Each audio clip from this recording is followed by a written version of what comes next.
मगर मूंगा उनकी आंखों में घुसी हुई थी। अपनी परछाई को देखकर मूंगा का गुमान होता था। अंधेरे कोनों में मूंगा बैठी हुई थी। वही हड्डियों का ढांचा, वही झंडोले बाल, वही वहशत, वही डरावनी आंखें, मूंगा का मुख सुख दिखाई देता था। उसी कमरे में आटे दाल के कई मटके रखे हुए थे। वहीं कुछ पुराने चीथड़े भी रखे हुए थे। एक चूहे को भूख ने बेचैन किया। मटकों ने कभी अनाज की सूरत नहीं देखी थी, मगर सारे गांव में मशहूर था कि घर के चूहे गजब के डाकू हैं। वो उन दानों की तलाश में है जो मटकों से कभी नहीं गिरे थे। रेंगता हुआ उस चीथड़े के नीचे आ निकला। कपड़े में हरकत हुई। फैले हुए चीथड़े मूंगा की पतली टांगे बन गए। नागिन देखते ही झिझकी और चीख उठी। मुंशी जी बदहवास होकर दरवाजे की तरफ लपके राम गुलाम दौड़कर टांगों से लिपट गया। बारे चूहा बाहर निकल गया। उसे देखकर उन लोगों के होश बजा हुए। अब मुंशी जी मर्दाना कदम उठाए मटकी की तरफ चले। नागिन ने तंज से कहा, रहने भी दो, देख ली तुम्हारी मर्दमी। मुंशी जी वफादार नागिन की इस नाकुदरी पर बहुत बिगड़े। क्या तुम समझती हो डर गया? भला डर की क्या बात थी? मूंगा मर गई, अब क्या वो बैठी है? कल मैं दरवाजे के बाहर निकल गया था, तुम रोकती रहीं और मैं ना माना। मुंशी जी की इस जबरदस्त दलील ने नागिन को लाजवाब कर दिया। कल दरवाजे के बाहर निकल जाना या निकलने की कोशिश करना मामूली काम न था। जिसकी जुर्रत का ऐसा सबूत मिल चुका हो, उसे बुज़दिल कौन कह सकता है? ये नागिन की हठधर्मी थी। खाना खाकर तीनों आदमी सोने के मकान में आए, लेकिन मूंगा ने यहां भी पीछा ना छोड़ा। बातें करते थे, दिल बहलाते थे। नागिन ने राजा हरदोल और रानी सारिंधा की कहानियां कहीं। मुंशी जी ने चंद मुकद्दमात की तफसील बयान की, मगर तदबीरों के बावजूद मूंगा की तस्वीर आंखों के सामने से दूर न होती थी। जरा कवाड़ खड़का तो दोनों चौंक पड़े। पत्तों में सनसनाहट हुई और दोनों के रोंगटे खड़े हो गए। और रह रहकर एक मध्यम आवाज न जाने कहां से, शायद आसमान के ऊपर या जमीन के नीचे से उनके कानों में आती थी, मैं तेरा खून पीऊंगी। आधी रात को नागिन आलमे गनूदगी से चौंकी। वो गरीब इन दिनों हामला थी। सुर्ख आतिशी आंखों वाली, तेज नुकीले दांतों वाली मूंगा उसके सीने पर बैठी हुई थी।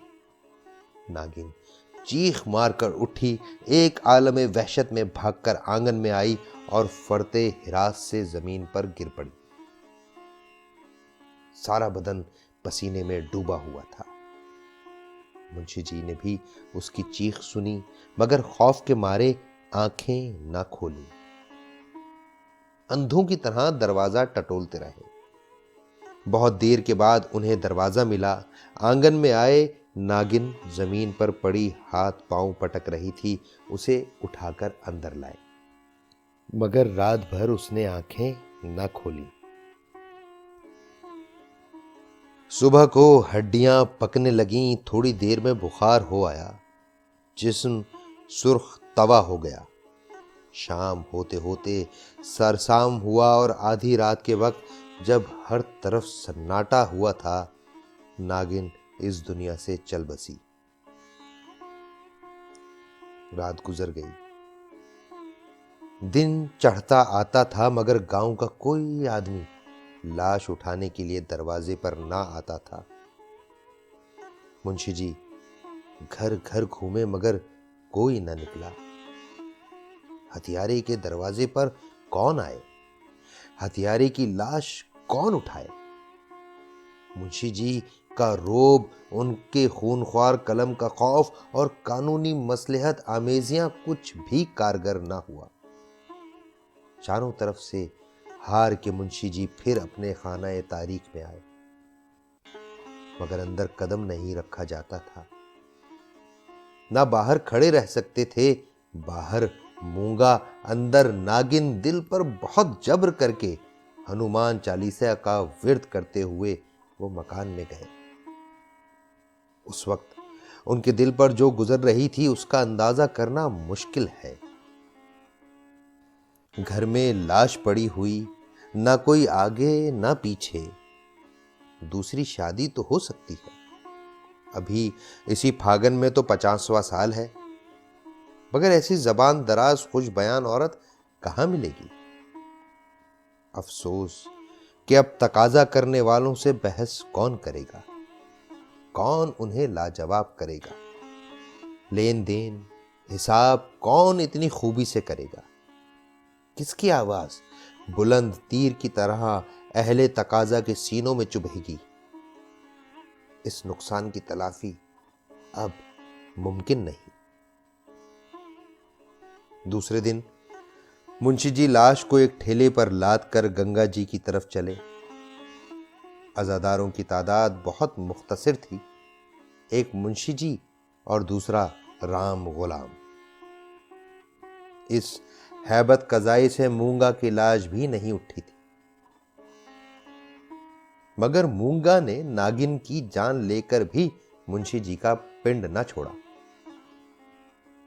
लैला की तस्वीर मजनू के पर्दाए दिमाग पर ऐसे शोख रंगों में शायद ही खींची हो। आठों पहर उनका ख्याल इसी तरफ लगा रहता था। अगर दिल बहलाने को कोई जरिया होता तो शायद उन्हें इतनी परेशानी न होती, मगर गांव का कोई जी रूह उनके दरवाजे की तरफ झांकता भी ना था।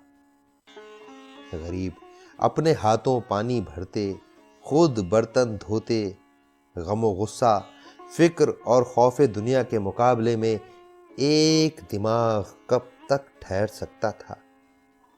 खुसूसन वो दिमाग जो रोजाना कानूनी मुबाहिसों में सरफे तबखीर हो जाता था। कुंज तन्हाई के 10-12 दिन जूं तू करके कटे। 14वें दिन मुंशी जी ने कपड़े बदले और बस्ता लिए हुए कचहरी चले। आज उनका चेहरा कुछ रोशन था। जाते ही मेरे मौक्किल मुझे घेर लेंगे, मातम पुरसी करेंगे। मैं आंसुओं के 2-4 कतरे गिरा दूंगा, फिर बी नामों, रहन नामों, सुलह नामों वगैरह का एक तूफान बल्कि सैलाब सामने आ जाएगा। ये ख्याल उन्हें खुश किए हुए था। मुट्ठियां गर्म होंगी, रुपए की सूरत नजर आएगी, शाम को जरा शुगल हो जाएगा। उसके छूटने से तो जी और भी उचाट था। इन्हीं ख्यालों में सरखुश मुंशी जी कचहरी पहुंचे, मगर वहां रहन नामों के तूफान, बी नामों के सैलाब और मौक्कलों की चहल पहल के बदले मायूसी का एक कफे दस्त हौसला शिकन रेगिस्तान नजर आया। बस्ता खोले घंटों बैठे रहे, मगर कोई मुखातिब ना हुआ। किसी ने यह भी ना पूछा कि मिजाज कैसा है। नए मौक्किल तो खैर बड़े बड़े पुराने मौक्किल जिनका मुंशी जी के पुश्तों से ताल्लुक चला आता था, आज उनसे गुरेज करने लगे।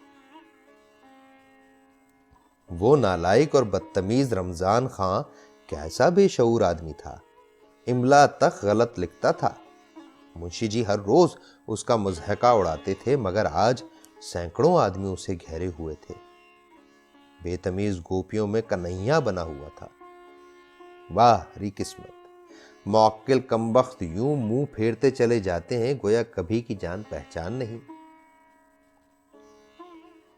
दिन भर मौक्किलों का इंतजार करने के बाद शाम को अपने घर की तरफ चले। पुशमुर्दा, मायूस, मुतफक्किर, और जूं जूं घर नजदीक आता था मूंगा की तस्वीर सामने आती जाती थी। यहां तक कि जब शाम को घर पहुंचकर दरवाजा खोला और 2 कुत्ते जिन्हें राम गुलाम ने शरारतन बंद कर रखा था झपट कर बाहर निकले तो मुंशी जी के औसान खत्म हो गए। एक चीख मारकर जमीन पर गिर पड़े। इंसान का दिल और दिमाग खौफ से जिस कदर मुतासिर होता है उतना और किसी ताकत से नहीं। मोहब्बत, अफसोस, मायूसी, जुदाई, नुकसान, ये सब दिल पर कुछ ना कुछ असर करते हैं, मगर ये असरात हल्के हल्के झोंके हैं और खौफ का असर तूफान है। मुंशी राम सेवक पर बाद को क्या गुजरी ये मालूम नहीं।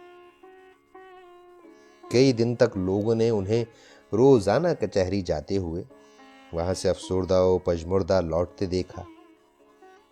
कचहरी जाना उनका फर्ज था और गो वहां मौक्किलों का कहत था, मगर तकाजे वालों से गला छुड़ाने और उन्हें इत्मीनान के लिए अब यही एक लटका रह गया था। उसके बाद वो कई माह तक नजर न आए, बद्रीनाथ चले गए। एक दिन गांव में एक साधु आया, भभूत रमाए, लंबी लंबी जटाएं, हाथ में कमंडल। उसकी सूरत मुंशी राम सेवक से मिलती जुलती थी। आवाज और रफ्तार में भी ज्यादा फर्क न था। वो एक पेड़ के नीचे धूनी रमाए बैठा रहा। उसी रात को मुंशी राम सेवक के घर से धुआं उठा, फिर शोले नजर आए और आग भड़क उठी। नागिन की आतिश तकरीर कभी उस घर में भड़कती थी। गांव के सैकड़ों आदमी दौड़े गए, आग बुझाने के लिए नहीं, तमाशा देखने के लिए। एक बेकस की आह में कितना असर है। साहिबजादा राम गुलाम मुंशी जी के गायब हो जाने पर अपने मामू के यहां चले गए और वहां कुछ दिन रहे, मगर वहां उनकी खुशफेलियां नापसंद की गईं। एक रोज आपने किसी के खेत से होले नोचे और उसने दो चार धूल लगाए। इस पर आप इस कदर बरहम हुए कि जब उसके चने खलियान में आए तो जाकर आग लगा दी। एक के पीछे सारा खलियान जलकर राख हो गया। हजारों रुपए का नुकसान हुआ।